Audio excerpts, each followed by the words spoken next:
Essa história de que querer é poder, não é verdade. Querer é o começo das coisas. Você ficar bem sucedido é muito fácil. Você tem que fazer o que precisa ser feito. Só que a maioria não se propõe a fazer o que precisa ser feito. Para quem que você trabalha? Você está sempre trabalhando para você, sabia disso? Mesmo que você seja assalariado, se você melhora, quem melhora é você. Napoleon Hill fez aquela pesquisa onde ele entrevistou 16 mil pessoas. Dos 16 mil, eram milionários. Dos 1.000 milionários, ele selecionou 500, que além de terem dinheiro, tinham saúde, boa vida familiar, etc, etc, etc.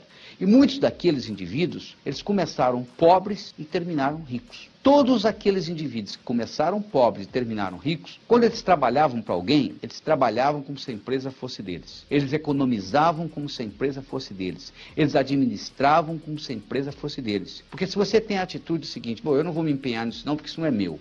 O dia que eu tiver o meu negócio, aí é diferente. Aí o dia que você tiver o seu negócio, sabe o que acontece? No momento que você for fazer, você não tem know-how para fazer. Aí acontece o que acontece no Brasil. Mais de 50% das empresas abertas fecham nos primeiros 12 meses, porque o dono da empresa não tem know-how, porque ele não se empenhou em trabalhar para o outro, e o dia que ele abriu o dele, ele não tem know-how de como ser dono de empresa. Então o que você tem que fazer, se você é assalariado, é trabalhar como se a empresa fosse sua. E tem que trabalhar mesmo, porque sucesso só vem antes de trabalho no dicionário. Mas, por outro lado, trabalho sozinho não traz sucesso. Eles entrevistaram um milionário que ficou milionário aos 65 anos de idade, em Brooklyn, New York. E eles perguntaram para o indivíduo, por que o senhor ficou milionário aos 65? Por que não aos 55? Por que não aos 45? Sabe o que ele respondeu? Eu estava muito ocupado trabalhando, não tinha tempo de ganhar dinheiro. O que ele quis dizer com isso? Que às vezes você focaliza tanto no que você está fazendo, que você esquece de dar um passo para trás e ver a coisa numa perspectiva maior. Porque para você ser bem sucedido profissionalmente, você tem que fazer as coisas acontecerem. Não significa necessariamente que você tenha de fazê-las. Aí é que vem a palavra delegação. Pouca gente entende.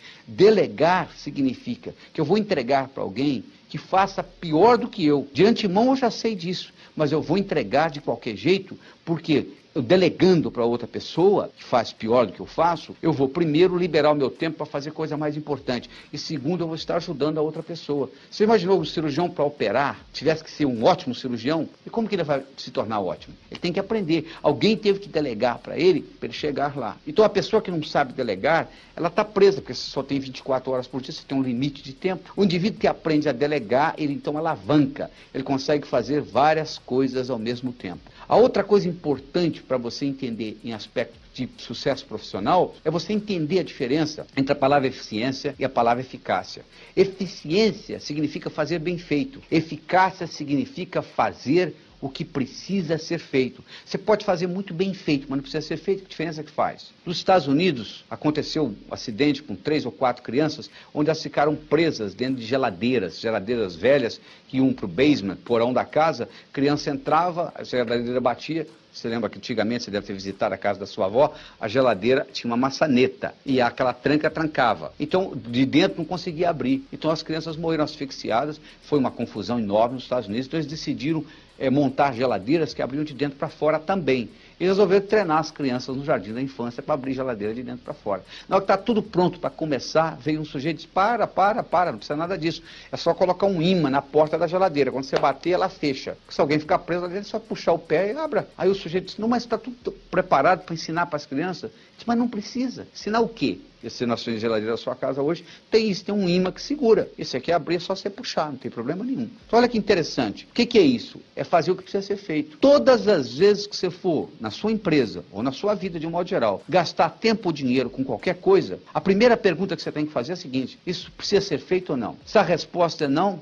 não perca tempo fazendo. Porque o que acontece muitas vezes é a nossa famosa burocracia, né? Diz que a única coisa que nos livra da burocracia é a sua própria ineficiência. Você vê a burocracia, a quantidade de energia que nós gastamos fazendo coisa que não precisa ser feita. Esse aqui é o grande problema. Você utilizar a energia por nada. E isso é eficiente? É eficaz? Não está gerando efeito positivo. A outra coisa importante que você tem que entender no aspecto de trabalho é o aspecto de liderança. É o aspecto de você ser capaz de motivar as outras pessoas, de você ser um líder. Ser líder, você não nasce líder, você não vai num berçário e diz assim, aquele ali vai ser um bom líder, aquele não vai. Liderança é programação, você pode incorporar isso na sua vida em qualquer fase. Existem certos componentes, certos ingredientes que fazem um líder um líder. Um deles é a visão. O líder é um visionário, ou seja, ele consegue ver antes da coisa existir. O líder é um vendedor de sonho, ele está vendendo uma coisa que não existe ainda. Quando o Kennedy, em 1961, falou que queria o homem pisando na Lua no final da década de 60, e dia 20 de julho de 1969, Neil Armstrong fez isto, quando ele falou em 61, não haveria nenhuma possibilidade técnica daquilo acontecer, mas ele criou uma visão. Isso é muito importante. A outra coisa importante é você estar comprometido com o seu trabalho, com a sua visão. A visão nunca pode ser dinheiro, não tem nada errado com dinheiro, mas o dinheiro vem como consequência do seu trabalho, da sua visão, daquilo que você quer manifestar, pelo prazer de manifestar.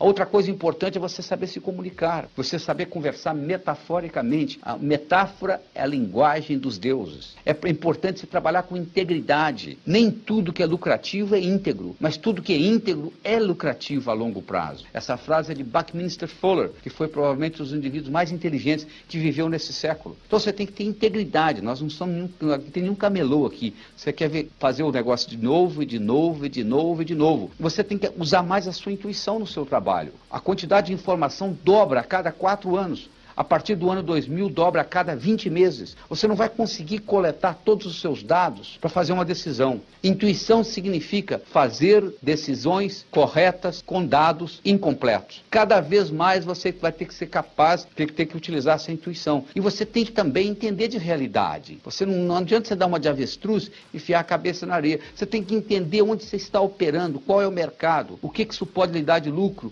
Você tem o seu pior competidor ainda não apareceu. Vai surgir do nada, porque a mudança é muito grande, a competição aumenta cada vez mais.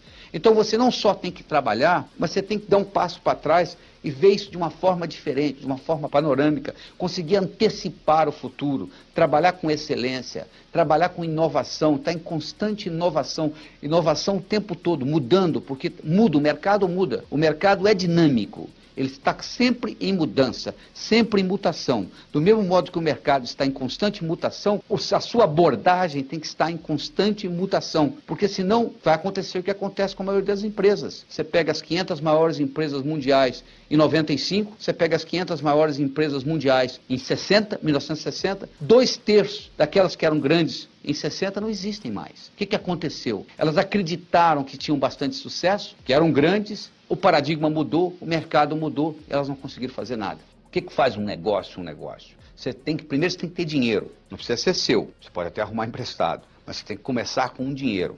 O que você faz com esse dinheiro? Você produz alguma coisa, você gera algum produto, algum serviço, alguma coisa. E aí está terminado o negócio? Não, claro que não. Vamos supor que você vai fabricar uma máquina de desentortar banana. Você tem uma empresa? De jeito nenhum. Ninguém vai comprar. Então o negócio, a dinâmica do negócio não termina com o negócio em si. Termina com o comprador, que vai comprar, teoricamente, por um preço mais alto do que aquilo que você gastou. Vai sobrar alguma coisa, isso chama lucro. Uma empresa sem lucratividade, na minha opinião, é uma empresa antiética, porque você está usando o dinheiro indevidamente. Então a dinâmica é esta, você pega o dinheiro, faz alguma coisa, gera algum produto, algum serviço, alguma ideia, alguém compra isto por um preço maior do que você gastou, essa sobra é o lucro que vai manter o negócio. A visão do negócio não pode ser dinheiro, o dinheiro é consequência. Agora vamos entender esse negócio melhor. O que constitui uma empresa? As instalações? Mas se nós mudarmos as instalações, não continua sendo a empresa?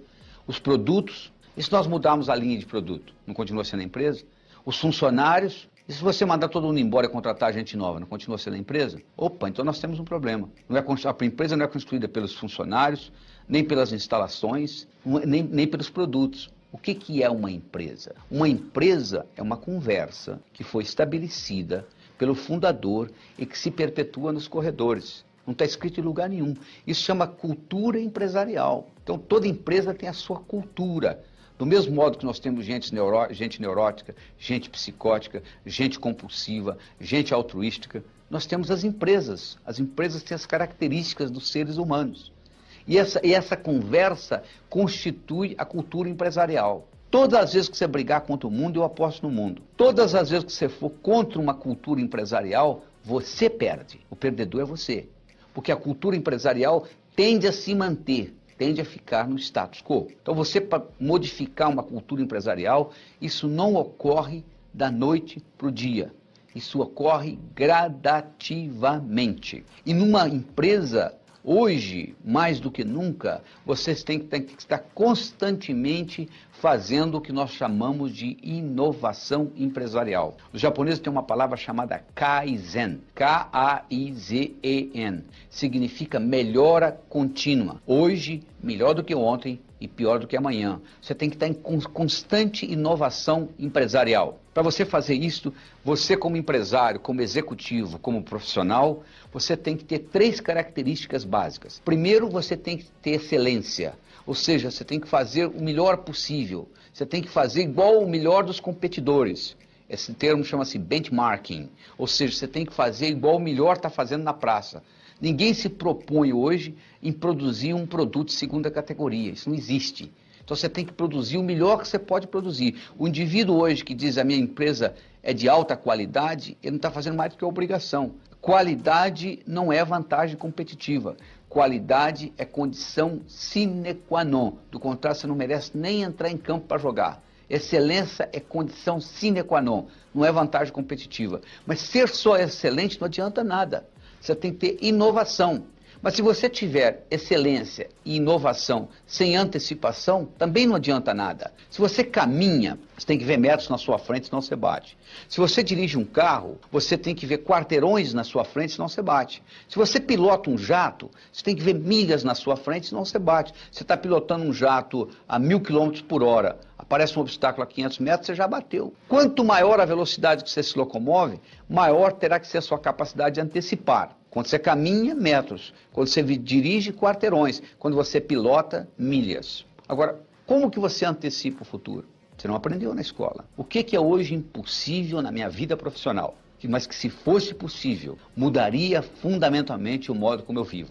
Você fazendo essa pergunta, você permite ao seu cérebro responder. Você nunca pode obter a resposta certa com a pergunta errada. Então essa pergunta lhe permite, perguntando ao cérebro, o cérebro responde, lhe permite abrir novas perspectivas, lhe permite criar novos paradigmas. E com isso, aquilo que era impossível passa a ser possível, contanto que você saiba antecipar. Porque não é só olhando, não é com esses olhos que você identifica, não. Você pode ver, por exemplo, 3 empresas que são exatamente do mesmo tamanho. Você imagina, você pode ver 3 pessoas que são do mesmo tamanho. Você pode pegar uma criança, você pode pegar um pigmeu, você pode pegar um anão. Os 3 podem ser da mesma altura.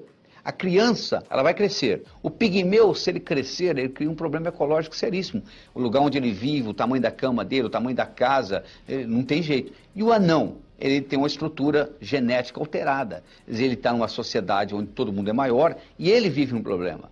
Então o que acontece? Se você pegar 3 empresas, elas também têm esse processo. Por exemplo, se você fabrica corda de violino, provavelmente o seu mercado não vai crescer muito, porque existe um mercado limitado para corda de violino. Então você não pode competir com uma outra empresa que está fabricando hambúrgueres, por exemplo, que vai vender muito mais do que corda de violino. Então isso tudo tem que ser levado em consideração quando você estrutura a sua empresa. E você tem que levar em consideração também que você tem que fornecer aquilo que o consumidor quer. Às vezes ele nem sabe o que quer. Eu conto a história de que uma vez um milionário, multimilionário nos Estados Unidos, ele estava assistindo televisão e ele percebeu que de cada 6 comerciais, 1 era sobre comida de cachorro. Como ele tinha todo o dinheiro do mundo, ele estava aposentado, ele disse, eu vou abrir uma fábrica de comida de cachorro. O que ele fez? Como ele tinha dinheiro, ele construiu a melhor fábrica que dinheiro poderia comprar. Ele fez tudo direitinho, ele contratou a melhor equipe de vendas, colocou a comida no mercado. Quando ele teve a primeira reunião anual com a empresa dele no Hotel 5 Estrelas, ele ficou sentado lá na última fileira durante 5 dias assistindo o pessoal falar. Depois de 5 dias, na hora do encerramento, ele como presidente e dono da empresa, ele tinha que encerrar. Ele foi lá para encerrar e disse, eu só não entendo uma coisa, eu estou sentado aqui há 5 dias escutando vocês. Eu cheguei à conclusão que nós temos a melhor fábrica, nós temos a melhor equipe de vendas, a melhor equipe de marketing. Eu só não entendo por que nós, com tudo isso, temos a menor fatia do mercado. E um funcionário bem humilde lá atrás levantou a mão e disse, eu sei por quê. Porque os cachorros não gostam da nossa comida. Se você vai fabricar comida para cachorro, a primeira coisa que você tem que checar é se o seu cachorro vai gostar da sua comida. Porque não adianta marketing, não adianta fábrica bonita, não adianta equipe de vendas, se você está oferecendo um produto que não satisfaz o cliente. O cliente tem que estar satisfeito. Você tem que estar oferecendo alguma coisa que acrescente algum valor ao seu cliente.